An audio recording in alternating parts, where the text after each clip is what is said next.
Back again, my friends, with another live reaction. Bleacher Report's latest bold predictions for Jayson Tatum, LeBron James, and the rest of the NBA season. Let's get it. You know the drill by now. I have not looked ahead, so we're going to go through this one at a time. Give you my thoughts. Rock it out. Let's do it. First one up. Hornets zoom up to number 6, and Khan wins Rookie of the Year. This is a bold one. When they said bold, they were not joking. I do agree with the first part. I do agree with the Hornets to sixth place. I do think they're going to go up there. I think Miami's playing well right now. Atlanta's playing well right now. It's going to be tougher for them, but I do think Hornets are going to get up to six. The Khan winning Rookie of the Year part, the only way I think that's going to happen is if the Mavs shut down Flag, which I could see that happen. I could see the Mavs just being like, you know what, we really need to get this pick because there's a guy in this draft that I think would be a match made in heaven with Flag, and I'll talk about him on another video. But I could see that happening, and if that happens, I think Khan can win Rookie of the Year. Number two, the Clippers climb to number 7, and Kawhi Leonard gets first team All NBA honors. I already predicted this, and I think that the Clippers are going to get up to 7 because I think the three other teams in the play-in are not playing well right now, and they're playing pretty well, and they're playing pretty good, and they have right now of those four teams in the play-in, they have the best player, and the best player is clearly Kawhi Leonard. Now, earning first team All NBA honors, I feel like this is just like the MVP race right now. Is there's going to be a lot of people winning honors that they wouldn't normally win without the rule, without the NBA rule, which with the 65 game rule, and he is earning it right now. He was not playing that great in the beginning of the year, but since the turn of I think it was right around the year when it turned to 2026, Kawhi has been playing his buns off. So I agree with both of these. Man, I really do agree with this. I think Kawhi is going to earn that first team because Giannis can't, because Steph is not going to make it. I think it'll probably be Jokic. If he makes it again, he may not, and that could change things too. I would say Jokic, Kawhi, Jaylen Brown, and then the guards. That gets really, really sketchy right there. But yes, I can agree with this one.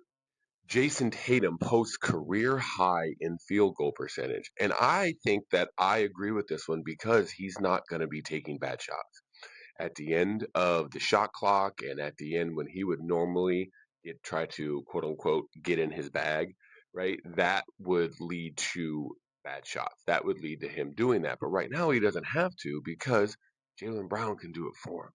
Jaylen Brown, Peyton Pritchard, Derek White, they've been doing that stuff all year, so he doesn't have to. He doesn't have to do that while he is recovering and while he is getting back to being Jayson Tatum, right? When he gets back to being Jayson Tatum, I don't know how long that could take. Maybe second round of the playoffs, so he's gonna climb. But each week that we see him, he's gonna get better and better and better. And if he sticks to how he's been playing, and he sticks to kind of playing within himself and playing within the system the way he has these first two games, I feel like this is very, very probable. And I think doing this will help the Celtics skyrocket. I think the Celtics are going.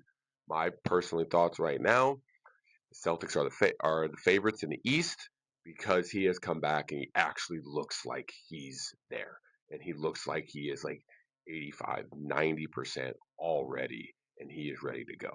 So I agree with this one too. Number 4, LeBron James has two triple doubles. Okay, he might. Um, and I'm going to go out on a limb and say they might lose those games because, like, again, I made a whole video about the how the Lakers on-off stats with LeBron, and or when it's just Luca and Reeves in the game, and it's really not good. And he has he's not. I think he's flashing, he's showing flashes that gets the LeBron lovers and the media all excited, but the reality is up and down the court and every game he plays, he's just not a high impact player right now for a full game. He can have spurts, He can have plays. He can have cuts where he gets this giant dunk or he gets this block or he does this. But play to play to play throughout a whole NBA game, he's just not that impactful of a player, especially when he is getting paid 50 plus $1 million.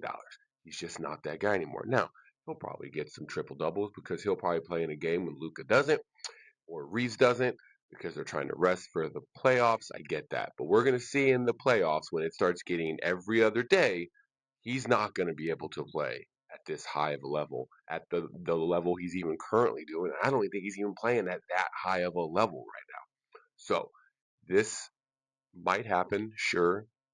But if it does, who cares? And the last one, Steph Curry returns and guides Golden State to the playoffs. I am 100%, 1000% disagreeing with this. And I'm disagreeing with this because I think the Warriors should and will slow play this to the point where they don't even bring him back. I think they're going to shut him down. And why I think they're going to do this is they're going to be in the play-in no matter what, because the bottom five in the West have just completely punted on the rest of the season. The teams who have to go through them. But I don't see the point. Like, what are they going to do? Try to get the 8 seed to get smashed by the Spurs or the Thunder? Woohoo! Win. Like, what is that doing for your team? What's really going to help them is if they get the 9 or 10, they don't make the playoffs, and they luck into something in the lottery, and they get something.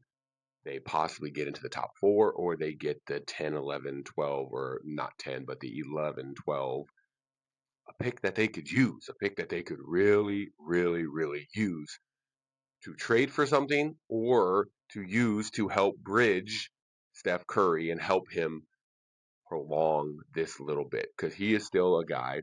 He can still do it. He can still do everything that we love of him. But I don't, right now, I just don't see the point. With Porzingis not going to be a daily guy yet, one more year, maybe they get shut him down too. Hopefully, he'll get healthier, play a few games here and there, and he'll get healthier for next season. Jimmy Butler coming back in that mid-season, he may be able to come back a little early, like Tatum. And then you throw in this first round pick that they have. What could they do with that? Could they flip that? Could they use that? Could they flip that with other picks to get some freak in Milwaukee? Who knows what they could do? But I do not agree with this one. I feel like they're going to shut him down. I feel like they should shut him down because it's just not worth it right now. It's just not worth it. There you go, my friends. 5 bold predictions from Bleacher Report about the end of the NBA regular season heading into the playoffs. I just broke down each one, my thoughts. Do I agree? Disagree? You know the drill. Thanks for watching. Hit that like, hit that subscribe button, and I will see you next time for another great video. Talk to you then.